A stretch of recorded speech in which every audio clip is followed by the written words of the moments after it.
Today's video is brought to you by eWin Racing, the best source for gaming chairs and desks for those long gaming sessions. We have a playlist for our eWin chair and desk videos linked in the video description. Save 30% off everything using the discount code TECHDEALS. More details at the end of the video.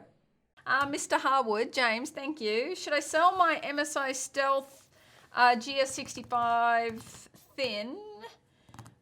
It maintains its value. i7 8950U, 16 gigs, GTX 1070. I use it for CAD and gaming. Should you sell it? It's got a GTX 1070. Here's the funny thing. This is the same reason I don't keep cars for 10 years. In theory, doing so is cheaper than replacing your car every 3 or 4 years. But it's not as cheap as a lot of people think it is. Doing the same with computers is the same problem. This comes back to the argument I was making on the Tech Deals Discord last night, which is if you've got your 4790K from 2014 and you're still using it holding out for 12th Gen Alder Lake because you're getting your money's worth out of it. Not really. You missed an upgrade. The right upgrade from a 4790K was probably a 9900K in 2018. You would notice that difference. That'd be obvious. And then Alder Lake or Meteor Lake would then be the next upgrade. 3 years, any more than 3 years is probably too much upgrading. Any longer than 5 years, and you've gotten your value out of it, and waiting does two things. It takes you down the path of a crappy computer experience. It completely wrecks the value of your hardware if you plan to sell it or use it for anything else. 4-year-old computer gear is still pretty useful. 6- and 7-year-old computer gear is pretty bottom end.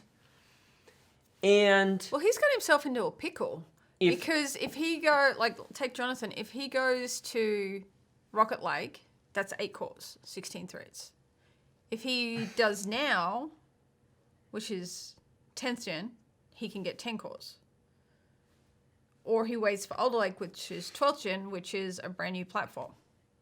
And how many hiccups and problems is that going to have? It could be fine, it could be not. But buying stuff now is really tricky.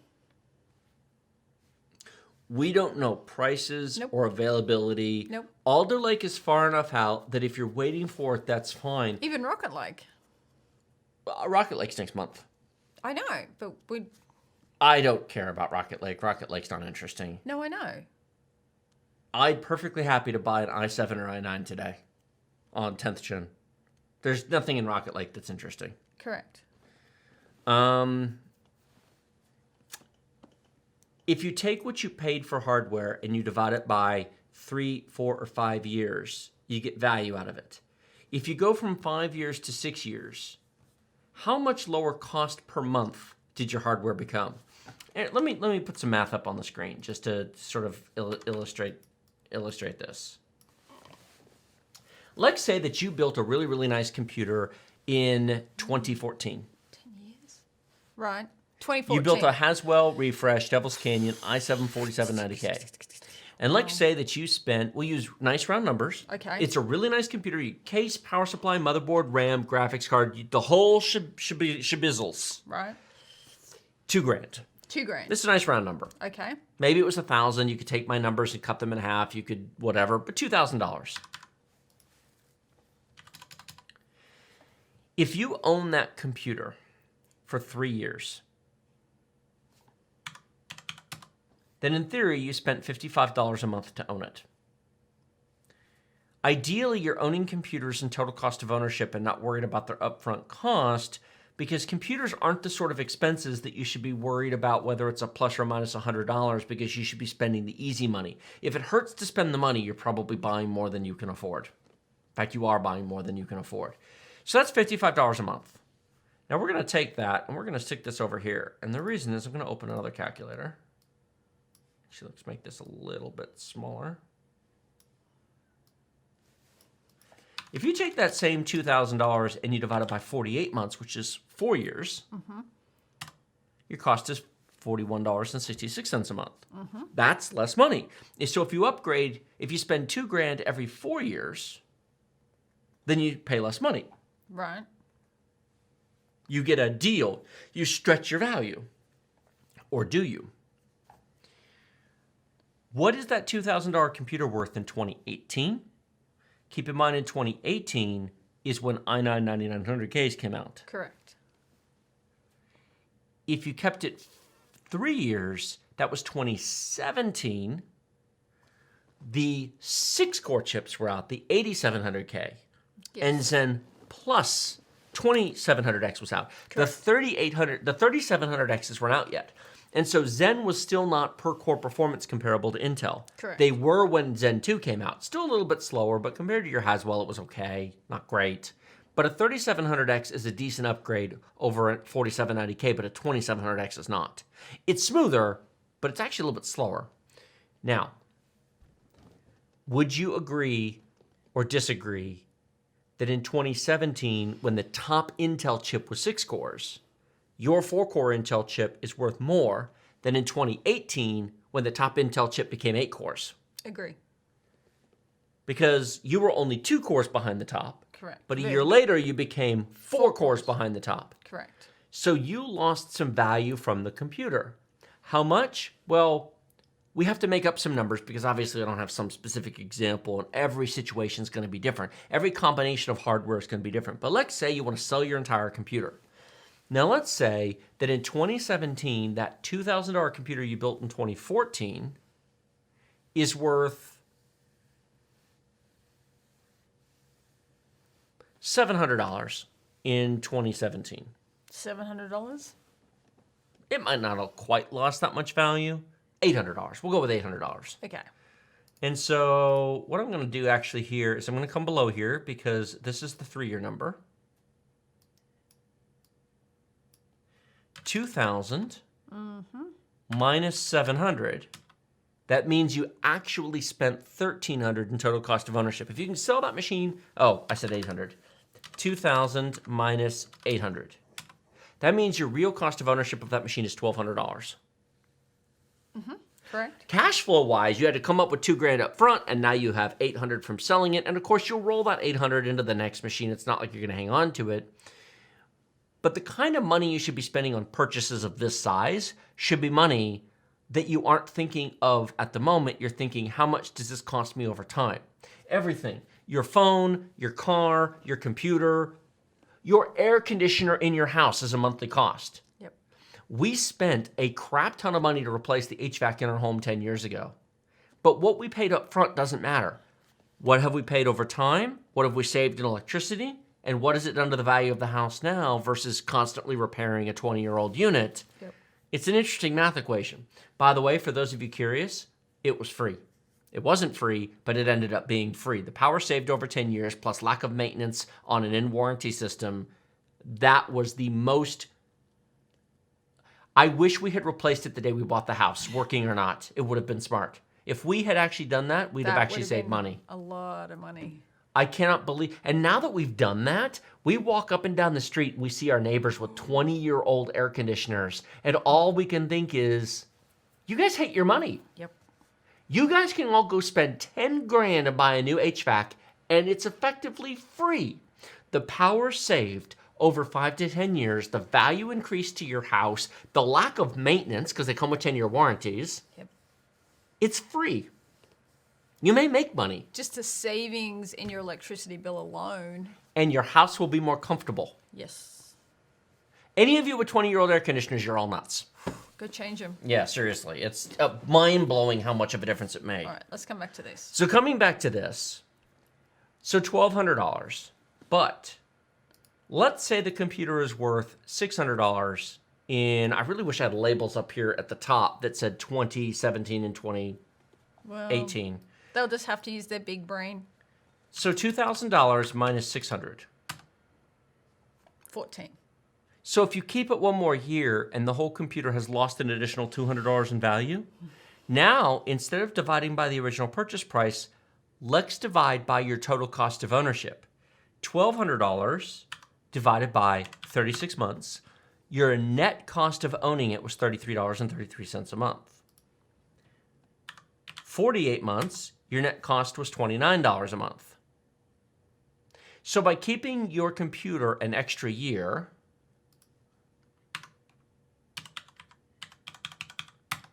you saved yourself $4 a month. Congratulations. You skipped upgrading to save a cup of coffee once a month. I will save everybody the trouble and not do the 5 and 6 year math. It doesn't get any better. Nope. Those of you keeping your computers for 6 and 7 years aren't saving anything. Now, it actually loops around. In theory, if you can be happy with your computer for 10 years, even if your computer goes to trash and becomes worthless and you throw it away, okay, if you divide by 10 years, it does become cheaper. But at some point, you fall off the modern bandwagon, and now you just have old technology that has nothing to do with anything modern, and you're not part of the conversation, which is fine. That's okay. If you check your email and that's all you do with your computer, rock on. A Core 2 Duo will do that badly. So, I have discovered, by the way, as a teaser, when we do the car stream, cars work the same way. Keeping a car an extra year or two beyond a point. Now, you can waste money with cars, that is true. But there comes a point at where you aren't saving as much as you think you are. Once you do the math, what do most people think? They think about the money they pay up front. They do. But how many people do the math between what they pay, what they sell it for, divided by the months? Nope. And then if they kept it another year and it changes in value, and now divide by the months, and now compare the monthly costs. Which is what you just did. And it's a cup of coffee. So you can be running a 4, 5, 6-year-old computer. Yeah, that's worth it. Now, this all started because of James and his question about his laptop. He did. If you are comfortable... Well, the reason why he says he wants to sell it is he can get the same money that he paid for it. In a year or two, it's going to go in the toilet in value. Correct. So he's should he sell it? The answer is yes. If you flip your laptop every 2 years, laptops do not retain their value as much as desktops. Bless you. Thank you. You're either going to keep your laptop forever and just let it die into nothingness, or you buy a really nice laptop and you keep it maybe 2 years and then you flip it. Any more than 2 years and it falls off the wagon train, because laptops aren't upgradable and they've got lower end hardware to begin with. Yep. So, yeah. So, James, long version, TDL. TRDL. Yes, sell it. Well, do you have something else that you're going to use? This laptop in front of me, I'll use this as an example. This is a 2018 laptop right here. This is an Acer Predator Helios 300. This is an i7. In fact, I will pull it up in Task Manager so you guys can see. I know, poor Rogue. Well, we don't have a lot of super. We're at 3.5 hours. So this is an i7 8750H, 6-core, 12-thread. It's very similar. This is a max 3.5 gigahertz laptop, and it will turbo up to 3.5 with sufficient cooling and gaming and what. It's idling down because it's not doing anything at the moment. Oh. So this machine has a 6 gigabyte GTX 1060. This is decidedly entry level now. I mean, it's got 6 cores, 12 threads. It's very nice. The graphics card is aging out. The 20 series laptops came out last year. The 30 series laptops are now launching. This is very entry level. This is still a nice machine, and there are people who would like this computer for Fortnite, World of Tanks, Minecraft, League of Legends, etc., but it's falling off the bandwagon. Wait 1 more year, and this won't be interesting to anybody but at the very entry level. There you go. If I was ever going to sell this, honestly, late last year was the time to do it before the 30 series laptops came out. I think he gets the point. I'm sharing this to everybody. Well, I understand. Basically, flip your laptops every 2 years, flip your desktops every 3 years. If you keep them longer, there you go. You aren't saving nearly as much as you think you are, because then your upgrade cost is higher. Now, that assumes you sell your computers. That assumes you flip your computers. If you keep everything and give it away till the end of time, that changes the equation, of course. Amir, Mr. Nail, thank you. He's a casual AAA gamer He's got a Helios 300. It's an i7. RTX 2060 32 gigs. If I were to upgrade, should I get the new laptops with the RTX 30 series or wait another year for the 40s? Define AAA, because... I mean, are you talking Cyberpunk AAA? Are you talking Tomb Raider AAA?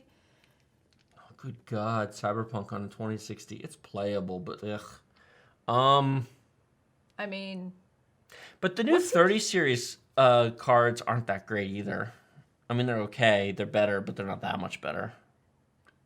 I mean, are you looking at new AAA games, 1-year-old AAA games, 2-year AAA games? That kind of means something now. Because Valhalla... That carries into the previous question. Let me offer this thought. If you are comfortable with selling your equipment either locally on Craigslist or on eBay, if the process of pricing, shipping, handling, cash, whatever you're doing, if you're comfortable with that, flipping every generation is a reasonable option with laptops. Because they're self-contained items with names and lists, you could flip your laptop every year, and so long as you pay attention to what you pay and you're willing to get the right deal when you sell, depends on which time's worth, it's not crazy to flip your machine every year. If you wait, here's the problem. If you wait another year for the 4000s, which it may not be another year, it might be 2 years, but let's say you wait a year, and your current machine loses $200 to $300 more in value, flipping to a 30 series now and then flipping to a 40 series may not actually really cost you much more money. It might cost you more money than waiting till the 4000, but let me ask you this. Are you willing to save $4 a month to not have a 30 series laptop? At some point, the dollar amounts should become trivial to anybody playing with this equipment. And if $4 a month is a big deal to you, then $2,000 machines should not be in your vocabulary, with all due respect. How much does the dollar amount hit a number where it doesn't matter anymore? To somebody messing around with AAA games and nice expensive equipment, $50, $100, $10 a month, $5 a month, $20 a month, these should not be serious numbers.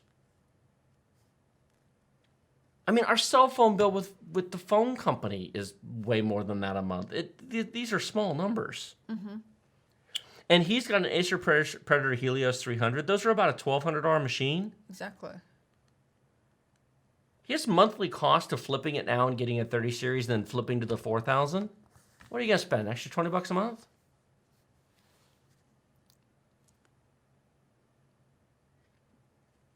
That's not a lot of money. eWin Racing has a wide selection of chairs to fit all shapes and size of gamers, ranging from petite to cuddly. They have something for every type of person. Not just sizes, but colors and material options as well, including red, blue, purple, pink, orange, and more, plus cloth and leather choices as well. We have over half a dozen chair and desk videos in a playlist in the video description, so be sure to check those out. We also have a special offer just for Tech Deals viewers. Save 30% off everything using discount code TECHDEALS using our link in the video description. We have used eWin gaming chairs for 3 years in our office, sitting on them for up to 8 hours during our marathon live streams. They are very comfortable, and we are happy to work with eWin to bring you this special discount and recommend eWin for all your gaming chair and desk needs.